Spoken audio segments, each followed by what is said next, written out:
Welcome to Second Take, the show that focuses on the issues behind the news. Up until now, space tourism has been reserved for eccentric billionaires, but a number of companies are now interested in making space tourism more affordable.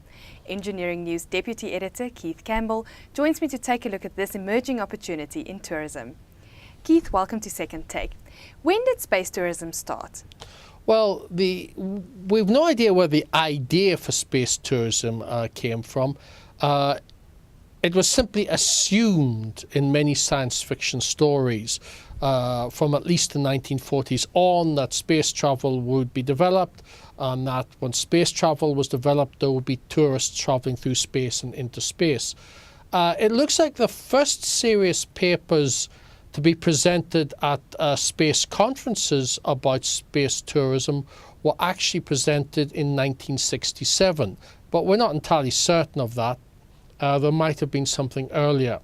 Now, space tourism in terms of a paying passenger into space, that started in 2001 when the American billionaire Dennis Tito spent $20 million to be flown to the International Space Station on a Russian Soyuz capsule. Tito and the 6 other space tourists that have gone to the ISS since then, including South Africa's Mark Shuttleworth in 2002. He was the world's second space tourist. They had to undergo full cosmonaut training before they were allowed on the spacecraft. Space tourism in the sense of person being able to get into space without any meaningful astronaut training, that is what several companies are seeking to develop right now. What advances are being made to make it more affordable? I think there are 2 things. One is technical and the other one is conceptual.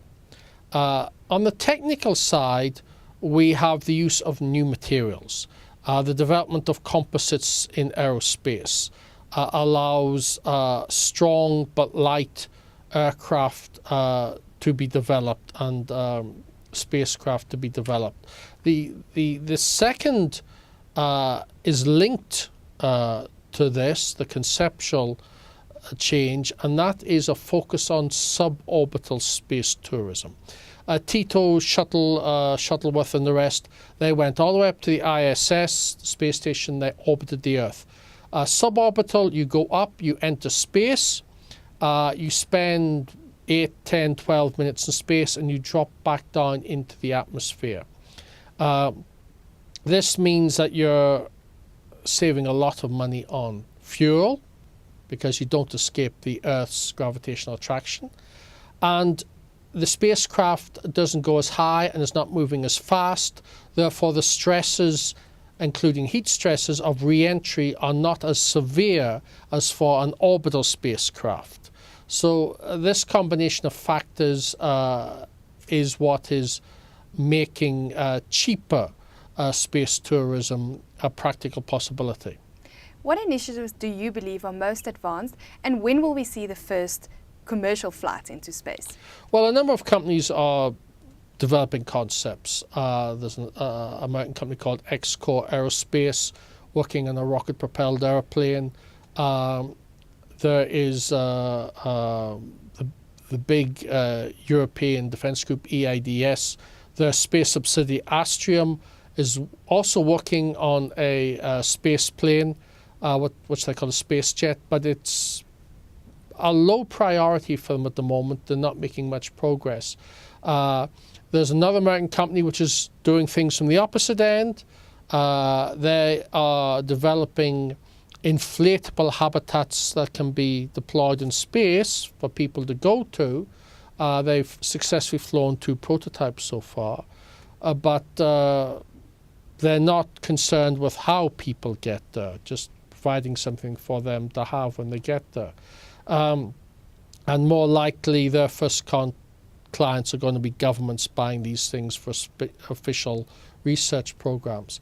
Without doubt, by far the most advanced is Virgin Galactic, part of Sir Richard Branson's Virgin Group. They are taking advantage of the expertise developed by an American company called Scale Composites. Now, Scale Composites is run by a very famous aeronautical engineer called Bert Rutan. And he and his team successfully won a prize called the Ansari X Prize, which I think was worth $10 million, for the first non-governmental team to fly a craft in space twice in 1 week.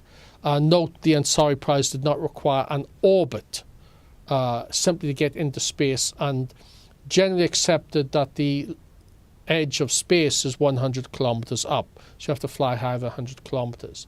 And Rutan's team developed a tandem system with a carrier aircraft, which they called White Knight, that took off and flew up to about 15,000 meters, actually above 15,000 meters, and then dropped the second element of the mission, which was a rocket-propelled winged spacecraft, which they call Spaceship One.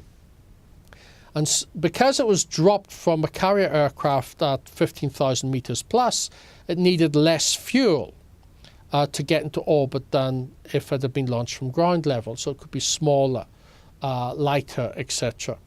And Spaceship One and White Knight combination pulled it off, and they won the Ansari X Prize.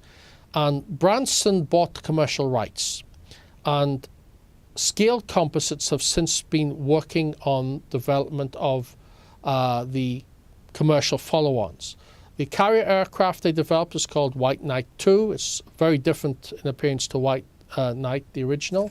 It's got 4 engines, and it will carry Spaceship 2 again up to about 16,000 meters to drop, and Spaceship 2 will then rocket into space. Now, Spaceship 2 will carry 2 crew and 6 passengers. Having reached space and dropped back down and re-entered, it will glide back to land on Earth. Now, White Knight 2 has been flying since last year. It is well advanced in its flight test program. Spaceship 2 was rolled out to the public in December 2009. It made a number of captive carry flights under White Knight 2, and in October made its first free flight with a crew. It was dropped by White Knight 2 and glided back to its base in Mojave in California. Now, Virgin Galactic has no fixed time scale for entry into service. They're advancing the flight test program, but they're not seeking to impose any kind of time limit. The driving force is safety, obviously. If you want to make a success of getting people into space, they got to know you're safe. But they hope that the White Knight 2 Spaceship 2 combination will enter commercial service in 2012, and they expect to make a profit within 18 months of that. They've already earned something like $550 million in deposits from 400 people who are willing to pay $200,000 each to go into space. $200,000 is still a lot of money, but it's a fraction of the cost of a Soyuz trip. Keith, thank you very much. That is the Second Take show for this week. Thank you for watching, and join us again next time for more news analysis.